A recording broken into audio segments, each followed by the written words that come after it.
Don't adjust that radio dial. What you are listening to is a little surprise for all you WHIP listeners. A collection of stories recorded to celebrate the holiday season of Halloween. For tonight, you may call me the host, and this little segment, The Bump in the Night. A collection of scary stories collected from the past, sourced from the void of the internet. Some may recognize these stories, but for those that do, don't spoil the fun. I collected these to continue the tradition of spreading these stories, something done since the invention of the campfire. Now, there is no campfire to gather round, so instead join me in the light of your screens, and warm yourselves up by any means you have, because we're digging into these stories right now. This first story is a classic, and one I recruited help to give it some life. Do you ever explore your childhood memories and remember something a bit off?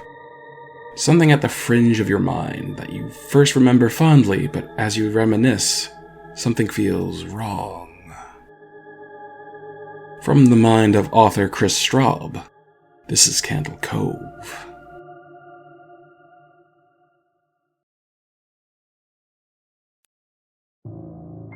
User SkyShale033 has logged in. Does anyone remember this kids show? It was called Candle Cove, and I must have been 6 or 7.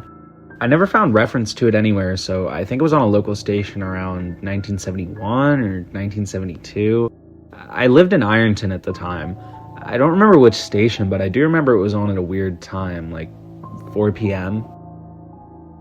User Mike Painter 65 has logged in. It seems really familiar to me. I grew up outside of Ashland and was 9 years old in 72. Candle Cove, was it about pirates? I remember a pirate marionette at the mouth of a cave talking to a little girl. Yes! Okay, I'm not crazy. I remember Pirate Percy. I was always kind of scared of him. He looked like he was built from parts of other dolls. Real low budget. His head was an old porcelain baby doll. Looked like an antique that didn't belong on the body. I don't remember what station this was. I don't think it was WTSF though. User Jaren2005 has logged in. Sorry to resurrect this old thread, but I know exactly which show you mean, Skyshale. I think Candle Cove ran for only a couple months in 71, not 72. I was 12 and I watched it a few times with my brother. It was Channel 58, whatever station that was. My mom would let me switch to it after the news. Let me see what I remember. It took place in Candle Cove, and it was about a little girl who imagined herself to be friends with pirates. The pirate ship was called the Laughingstock, and Pirate Percy wasn't a very good pirate because he got scared too easily. And there was calliope music constantly playing. I don't remember the girl's name, Janice or Jade or something. I think it was Janice. Thank you, Jaren. Memories flooded back when you mentioned the Laughingstock in Channel 58. I remember the bow of the ship was a wooden smiling face, with the lower jaw submerged. It looked like it was swallowing the sea, and it had that awful Ed Wynn voice and laugh. I especially remember how jarring it was when they switched from the wooden plastic model to the foam puppet version of the head that talked. I remember that too now. Do you remember this part, Skyshale? You have to go inside. Ugh, Mike, I got a chill reading that. Yes, I remember. That's what the ship always told Percy when there was a spooky place he had to go in, like a cave or a dark room where the treasure was. And the camera would push in on Laughingstock's face with each pause. You have to go inside. With his 2 eyes askew and that flopping foam jaw and the fishing line that opened and closed it. Ugh, it just looked so cheap and awful. You guys remember the villain? He had a face that was just a handlebar mustache above really tall, narrow teeth. User Kevin Hart has logged in. I honestly thought the villain was Pirate Percy. I was about 5 when the show was on. Nightmare fuel. That wasn't the villain, the puppet with the mustache. That was the villain's sidekick, Horace Horrible. He had a monocle too, but it was on top of the mustache. I used to think that meant he only had one eye. But yeah, the villain was another marionette, the Skin Taker. I can't believe what they let us watch back then. Jesus H. Christ! The Skin Taker! What kind of kids show were we watching? I seriously could not look at the screen when the Skin Taker showed up. He just descended out of nowhere on his strings. Just a dirty skeleton wearing that brown top hat and cape, and his glass eye that were too big for his skull. Christ almighty. Wasn't his top hat and cloak all sewn up crazily? Was that supposed to be children's skin? Yeah, I think so. Remember his mouth didn't open and close? His jaw just slid back and forth. I remember the little girl said, "Why does your mouth move like that?"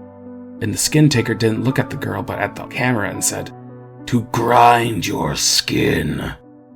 I'm so relieved that other people remember this terrible show. I used to have this awful memory. A bad dream I had where the opening jingle ended. The show faded in from black, and all the characters were there, but the camera was just cutting to each of their faces, and they were just screaming, and the puppets and marionettes were flailing spastically, and just all screaming. The girl was just moaning and crying like she'd been through hours of this. I woke up many times from that nightmare. I used to wet the bed when I had it. I don't think that was a dream. I remember that. I remember that was an episode. No, not possible. There was no plot or anything. I mean literally just standing in place crying and screaming for the whole show. Maybe I'm manufacturing the memory because you said that, but I swear to God, I remember seeing what you described. They just screamed. Oh God, yes, the little girl, Janice. I remember seeing her shake, and the Skin Taker screaming through his gnashing teeth, his jaw careening so widely I thought it would come off its wire hinges. I turned it off and it was the last time I watched. I ran to tell my brother and we didn't have the courage to turn it back on.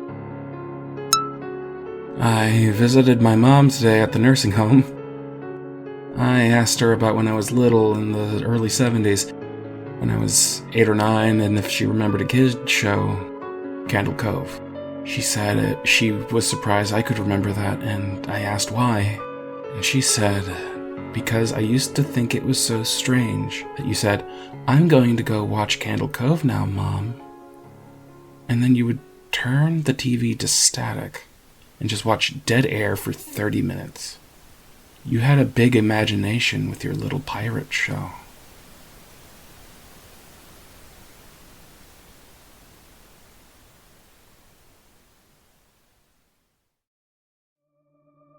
And that was Candle Cove by Chris Straub.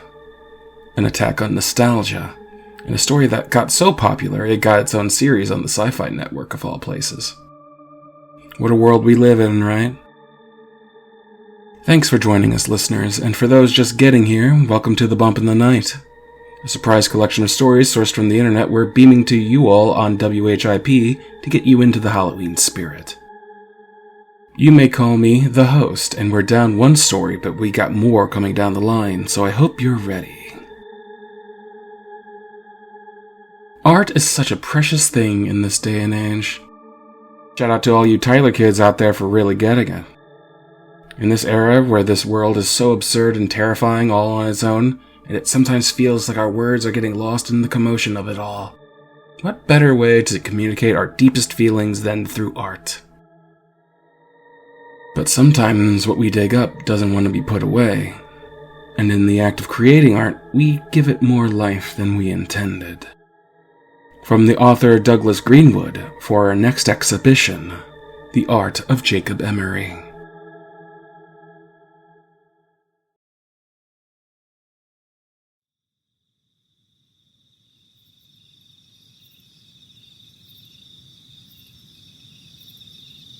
Ghost stories? No, we don't have anything like that around here. We do have the story of Jacob, but that's as close as you get. You really want to know? Well, I'm not supposed to tell you, but alright, just don't interrupt. I don't have the patience for it. How to describe Jacob Emery? Well, I guess you could say he was the kind of guy that you could never take notice of. This isn't to say he was a bad kid in any sense. Many people in this town thought he was the most reliable person for an odd job back in the state, but he never really excelled in anything. He was living proof behind the statement, jack of all trades, master of none. Most of this was due to his own lack of will. He dabbled in damn near everything this town could offer him. Automobiles, radio operation, store management, what have you. But he never stuck with anything. His friends and workers went after him about it a number of times, but everybody got the same unsatisfying response. It just wasn't enough. Needless to say, any friends he kept were either very patient or never spoke of the matter altogether. It was probably inevitable then that Jacob would leave to go abroad. I don't remember where he went, but I think Gertrude down the street knew before she passed on. You'll have to scout someone else if you ever get curious. In any case, no one tried to stop him. Everybody thought that a little travel would stamp a little ambition out of him, or else feed it until it was no longer an issue. Hell, we even gave him a sending-off party, which I thought was pretty nice of everybody. So anyway, he was gone for 6-7 years, can't remember. You'll have to check with somebody else about that too. Anyways, he came back eventually, and he had changed. He was amiable, energetic, all smiles all the time, and we all quickly learned why. He showed us a souvenir he brought back. A solid black stick. The length of a pencil, but the texture of chalk. We all wondered why on earth a simple thing like that would prompt someone to have a little spring in their step. Until he gave his demonstration. He took a piece of paper, and with this stick... Oh god, there's gotta be a better word for it. He drew a circle. Crude circle. It dropped on the border of the paper like a stone. It didn't leave the paper, but it acted on its own, sort of like an old movie projection on a screen. Son, I know how crazy that sounds. And if you feel like playing the skeptic, then you can leave an old man to his craziness. But I know what I saw. Even if everyone's been hushing it up, that stone he drew dropped. Jake even passed the paper around, and as it was being passed, it rolled around the page as it tilted. None of us had any words for it. Hell, what was there to say? But Jacob continued drawing demonstration after demonstration for us. Stick figures in various pageants and plays doing everything from fighting each other to making the perfect human pyramid. We all thought it was incredible. That was all the go-ahead he needed. He announced that he had planned to put on shows to pay for rent and food, where he would draw anything the crowd members wanted.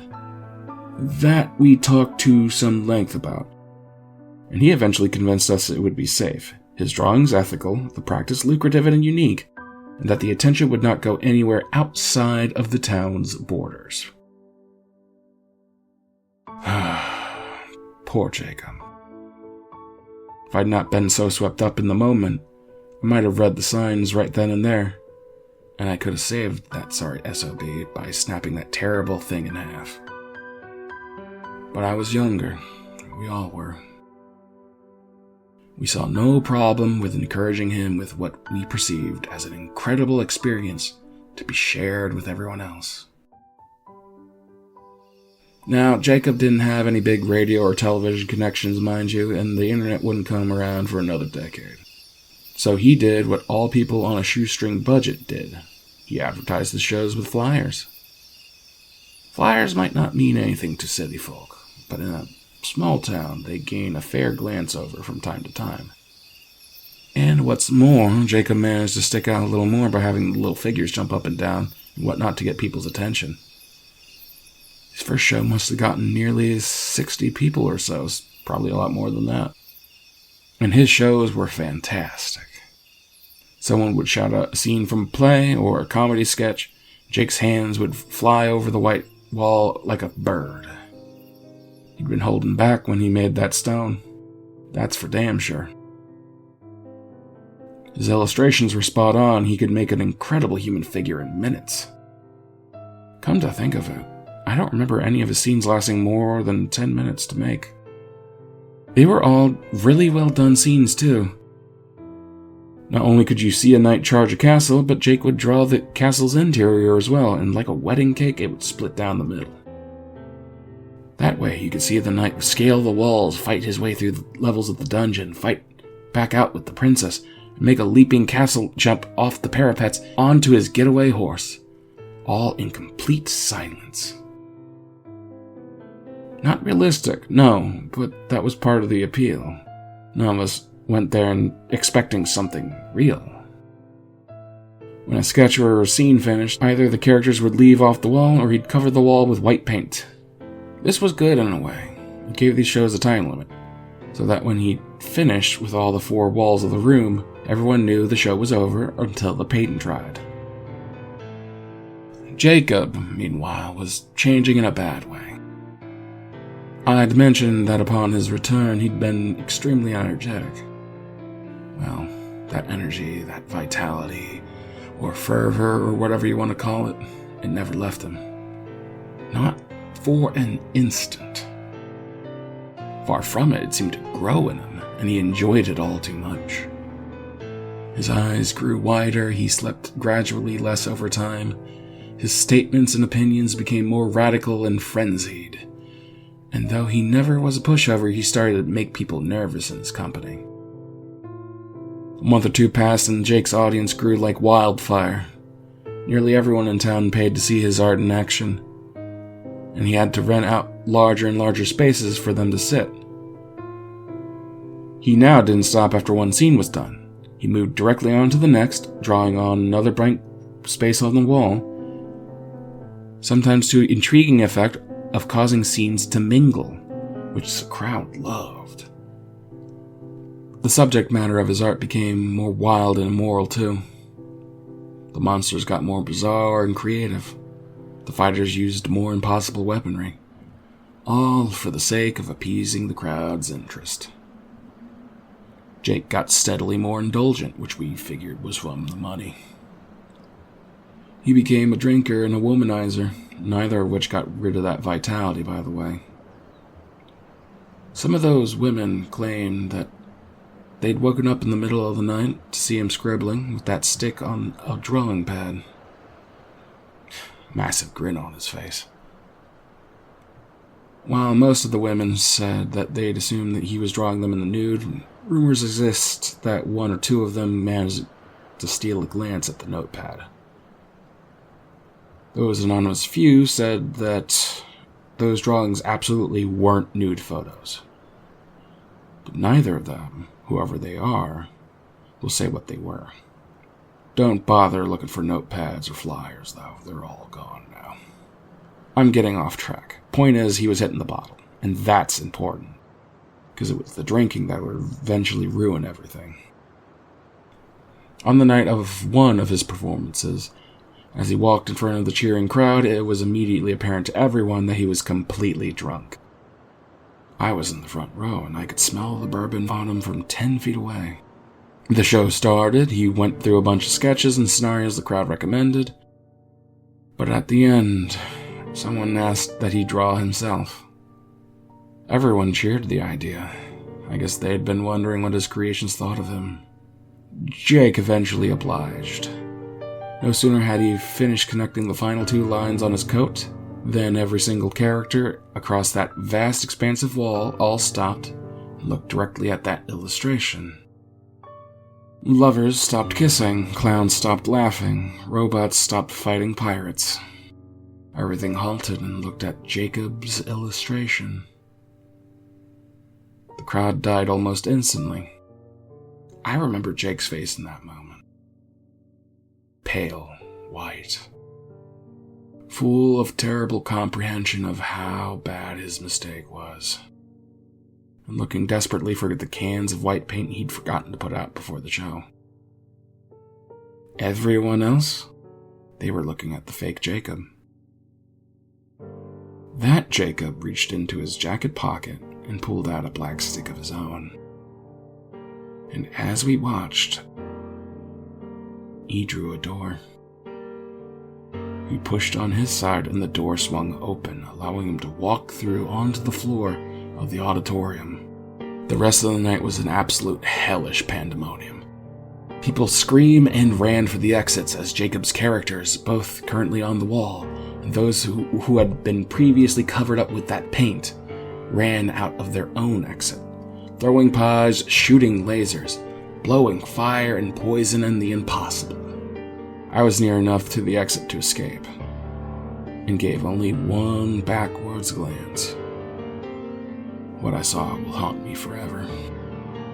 Jacob Emery was being dragged, kicking and screaming, by his own creations, through the door his copy had made.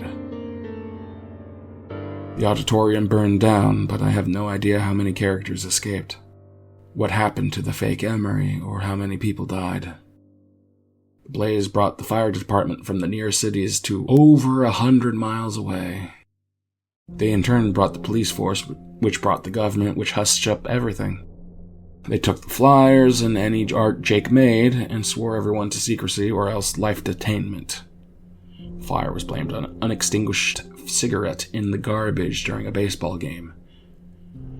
And we all eventually went on with our lives. Jacob was made never to exist. In retrospect, I realize everything. Jacob hadn't been creating illustrations. Illustrations don't move, much less attack or act. They're just images people see, shadows made to look like real things. Jacob had been making life, actual thinking things in some alternate dimension, using a power that was never meant to fall in mortal hands. He got drunk on that power. His punishment was probably well deserved. Incidentally, the government screwed up on 2 different accounts. They did a damn good job silencing everyone, but proof still remains. The ruins are still out there, the auditorium ruins. I hear they're going to start reconstruction soon, which will wipe out any remaining evidence someone could find. I went back there once, several years later after the fire, just once. Amidst the rubble covered in ash, I saw something squirming. I looked closer. It was Jacob Emery's hand on the wall, exactly like it had been over 3 years ago. Sweaty, calloused, I remember. But it was constantly flailing, as if the body it was supposed to be connected to was still writhing in flames. That was mistake number 1. Number 2 was those creations. Like I said, I don't know how many escaped, nor how many the government agents found and caught, but I will say this. Those tall grass meadows on the outskirts of town, don't go into them. Ever. You were looking for ghost stories. You were asking about those white figures you've seen at night, right? This town doesn't have ghost stories.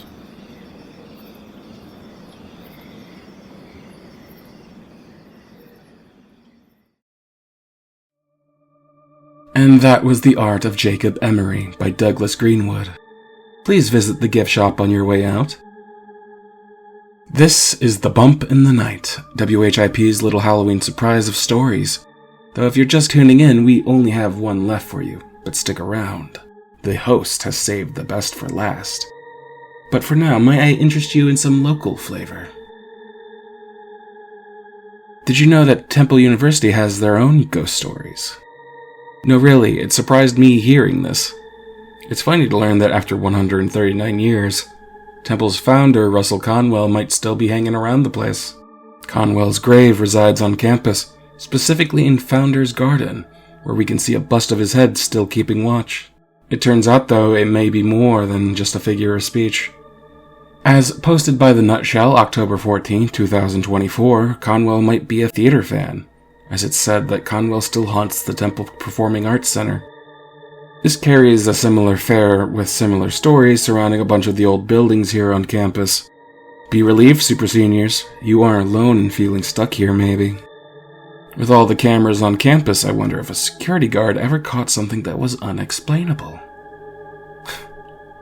And with that idea, I introduce our last story, a real favorite of mine. For anyone who's worked a late-night retail job, I dedicate this one to you. I hold nothing but respect for you, and hope you can dodge a horror like this the next time you clock in. This is the strangest security footage I've ever seen, by Powerhawk Mash.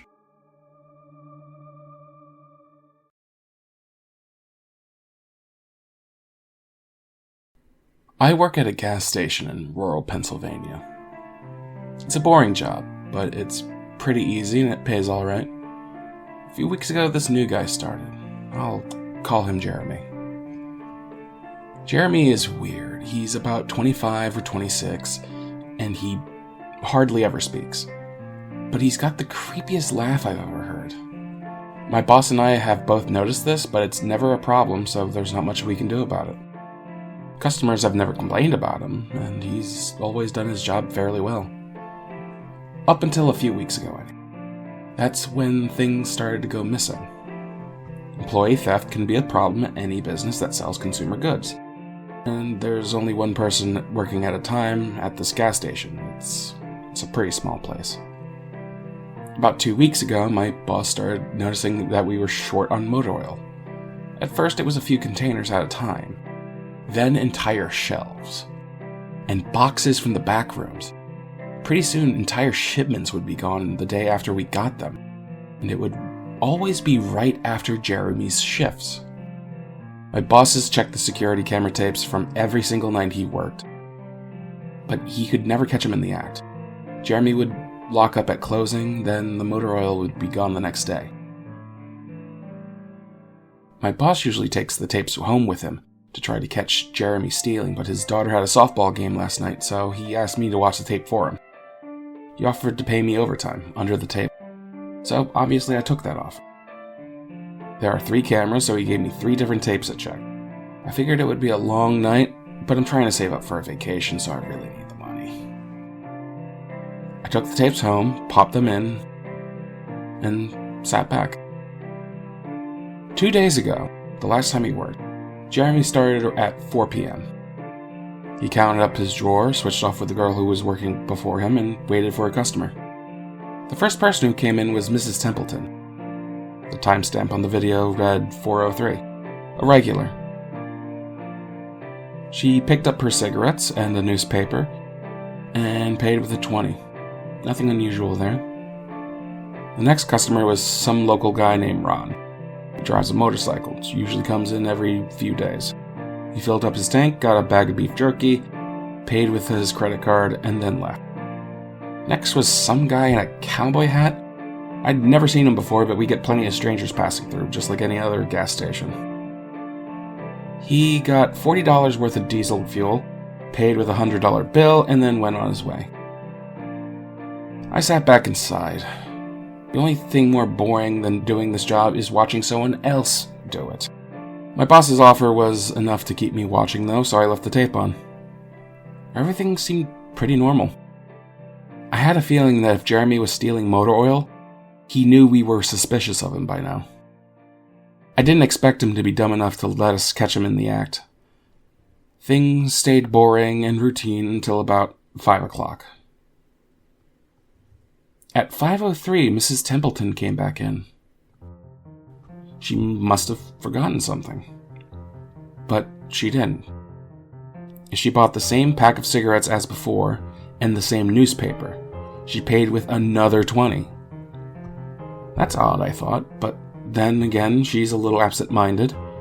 I thought Jeremy should have told her she already got what she needed, but it's not against the rules to sell somebody the same thing twice.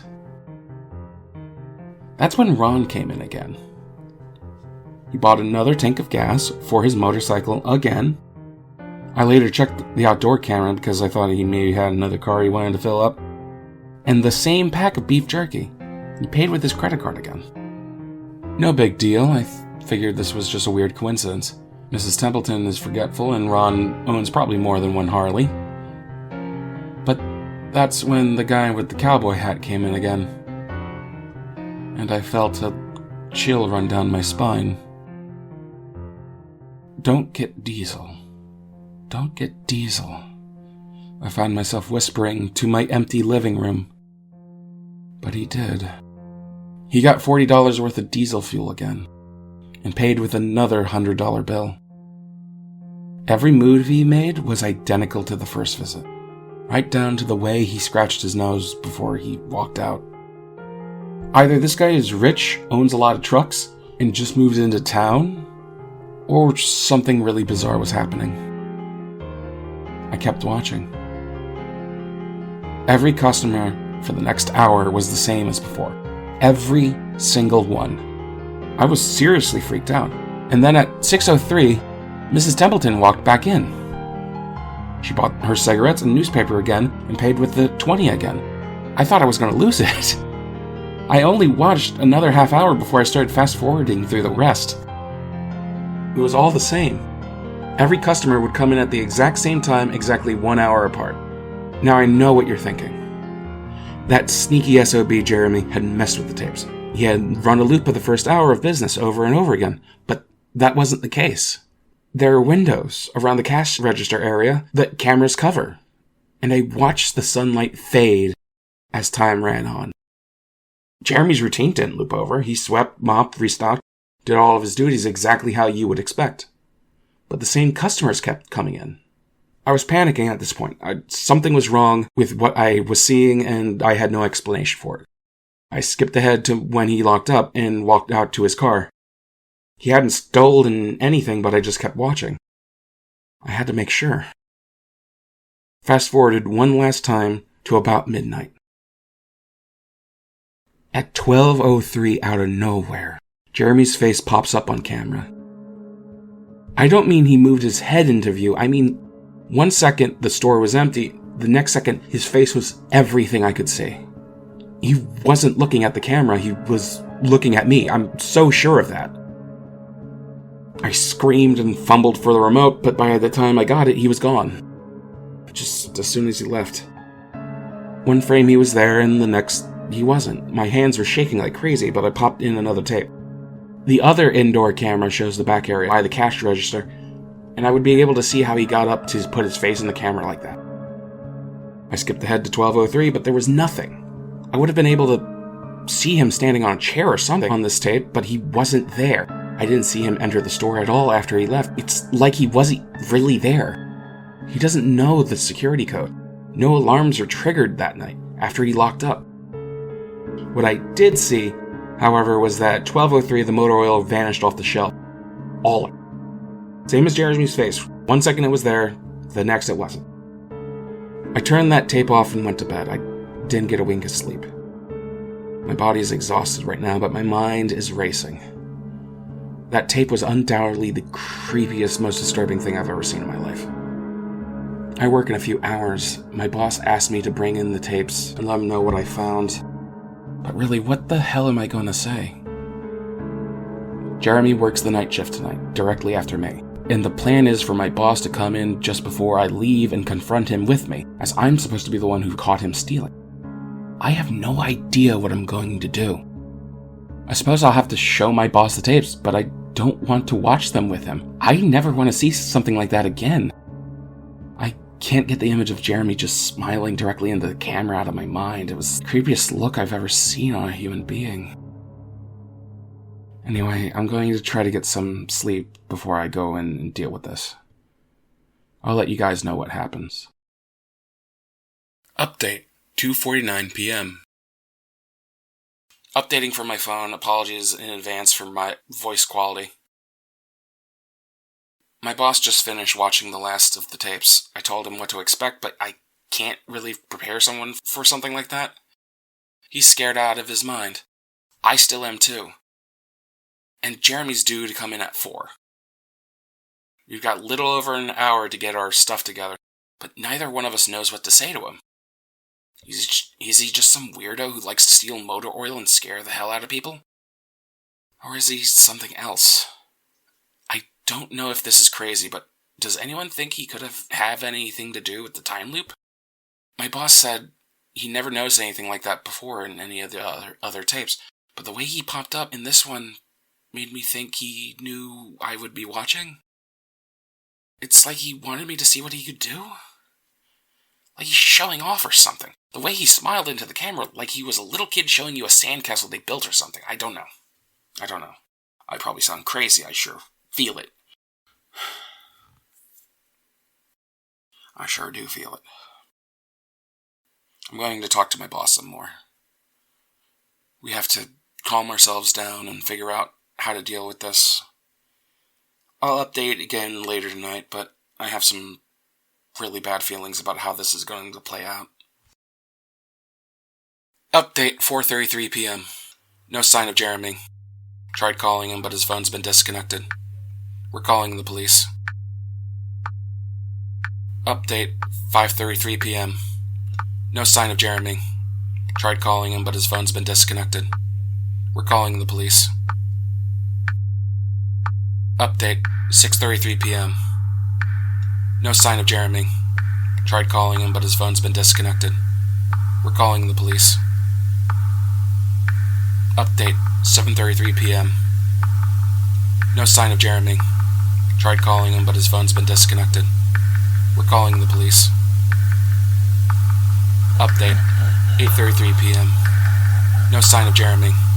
Tried calling him, but his phone's been disconnected. We're calling the police. Update, 10:58 p.m. No. I just got home and I saw my previous updates. Things make less sense now than ever. Here's what I can tell you. I went to work, Jeremy never showed up, my boss and I decided to call the police, as you're well aware. When I picked up the phone to call, the sun went out. I kid you not, that's what I thought would happen. I thought it blacked out. Apparently I blacked out for exactly 5 hours, because when I looked at the clock, it was 9:33. I think I was right. I think I got stuck in Jeremy's time loop, and then I snapped out of it at the exact point I blacked out, if that makes sense. But that's when things got really weird. My boss was right next to me when I blacked out, ready to corroborate my story to the cops. When I came to, the phone was in my hand, but it was dead. Not even a dial tone. My boss was still right there, but he wasn't moving. He was standing up, frozen, mid-movement. I looked at the clock again, and it wasn't moving. The second hand was stuck on the 12. It was 9:33 exactly. The clock on the register wasn't moving either. My phone was frozen. There was even a customer at the register waiting for my boss to get him cigarettes. I'm betting this would have been his 5th pack of the day. I got the hell out of there. Didn't lock up, didn't turn out the lights, and sorry guys, I didn't grab the security tapes to upload onto the internet. Believe me, that was the last thing on my mind. The gas station is on a major highway and the cars were parked all along it. Except they weren't parked, they were just frozen. The people inside were sitting still as wax statues. I got in my car and prayed it would start, and thankfully it did. About halfway home, time started up again. The static from the radio turned into music, like it's supposed to be. And from what I can tell by listening to the host talk in between songs, no one noticed the time freeze, or whatever it was. I was the only one. Well, I'm sure Jeremy noticed, too. I still have no clue where he is or what he's doing. I'm just hiding in my room and calling the police again in the morning. I don't know if I ever got through to them before, or if I did, whether they took me seriously. I'm scared for my life at this point. I'll update tomorrow, if I can. Final update, 10:33 a.m. I finally fell asleep around 4. I have no idea how I did it. I'm guessing the exhaustion just got the best of me.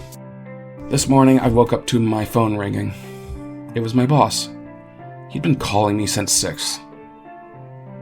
He woke up when time turned back on last night and immediately called the cops, just like me. They came by to see what was wrong, and he told them everything. The police around here are all small-town guys.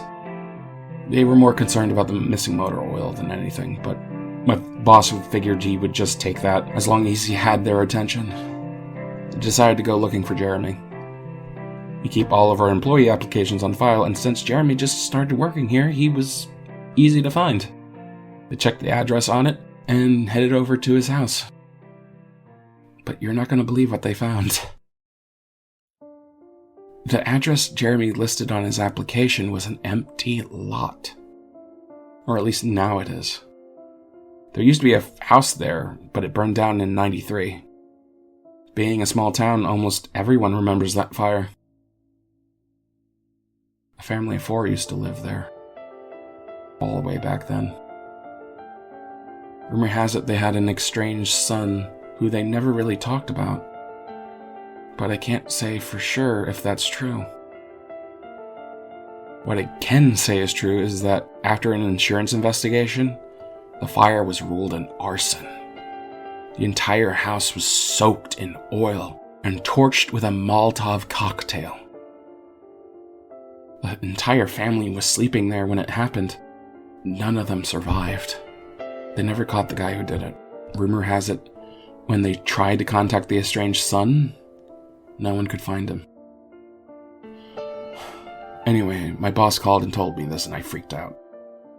Then he asked me to come to the gas station. What are you, crazy? I told him, but he assured me the cops were still there with him, and that's when he dropped the bomb. The FBI were also in town, and they were going to talk to me one way or another, so I might as well come in. It was around 7:15, and I wanted to go back to bed. But I figured I wouldn't be able to sleep much more anyway, so I went down. 4 men in suits greeted me and told me to have a seat. We went over everything 2 or 3 times until they got all the details down. Told them about Jeremy, the security tapes, last night at work, the time loop, everything. Finally, after I finished, one of the agents said, "Oh Christ, we got another one on our hands." Then they made me sign a bunch of papers saying I wouldn't tell anyone about what happened. So I can't say much more.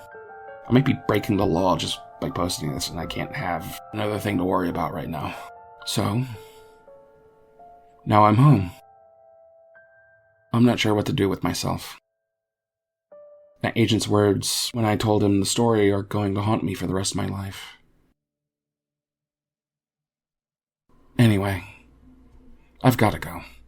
I have some errands to run today, and then I have to go into work to pick up some tapes.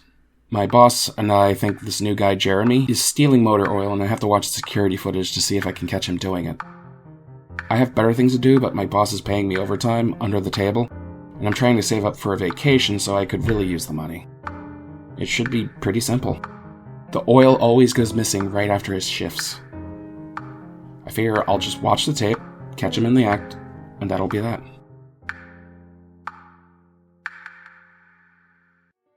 And that was the strangest security footage I've ever seen by Powerhawk MASH. Ladies, gentlemen, all those neither and in between, this has been The Bump in the Night. A little surprise gifted from me, the host, to you, the listener. Because this is what Halloween should be about. Getting together and getting a little scared. Though for now, I'll be returning you to your regularly scheduled reality. I'd like to thank Clair Lavin, Winston Cameron, and Ariana Santiago for lending their voices to the first story. I'd like to thank MyUU, MYUU, over at YouTube for just being the absolute best for capturing a scary atmosphere on piano for over 10 years at this point. Which is to say, if anyone loved the music here, go check them out on YouTube. And I'd like to thank all of you for listening to this grateful nameless no one who plans to disappear before the moon reaches too high. If you are aching for more scary stories, support your amateur authors on the internet. Find those diamonds in the rough and polish them. You'll be surprised what kind of shine comes off them. And if you are like me, who gets a little hungry for the terrifying and unexplainable even after a meal like this, then keep your ear out after the sun goes down. 'Cause maybe, someday down the line, you'll hear another bump in the night. Happy Halloween, Temple.